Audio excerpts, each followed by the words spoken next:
आज आम या नड़िया आ छेना पुर देकी मांडियार चितौ पिठा से गोटे गिनार नहीं जाइए मांडिया चूना से सामान गिनारे मापिकी हाफ गिनार सुजी आ हाफ गिनार दही देती से 1.5 गिनार पानी देकी भलसे देखो मु गोले नहीं आउ तार कंसिस्टेंसी पूरा ये मीडियम रही रही से सामान गिनारे मु हाफ गिनार चूड़ा बतुर कि बाटिकी नहीं आसी से मांडिया पिठो भितर दे देती एपरी गोले नहीं भलसे जेपरिक चूड़ा भलसे मिसीज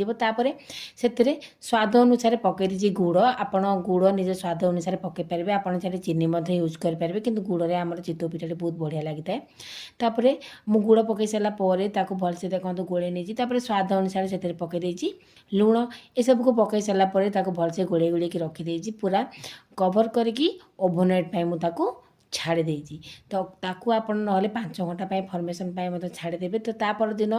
मु सका आपन को देखा पिठो मोर भलसे पूरा फुल आउ भलसे मुझे गोले नहीं से गोटे कड़े गरम कर देती से पकई दी गुआ घी तापर पिठो आनी जेपरी आम चितौ पिठा बनाती ठीक ताकू सेपरी 2 टंकार पिठो आणिकी दे देती तापर नड़िया छेनार पुर दे देती ताकू गोटे जगह कभर कर देती तापर पानी स्प्रिंकल कर 4 मिनट सीझापी छाड़ी देती 4 मिनट पर आपको देखा मोर मांडिया चितौ पिठा पूरा बढ़िया से फुली जाइए ताकू काढ़ी आनी तो सांग मैंने देखिए केते सहज आम बनेगला मांडिया चितौ निहाती भाव रेसिपी ट्राए करते रहुची। नमस्कार, जय जगन्नाथ।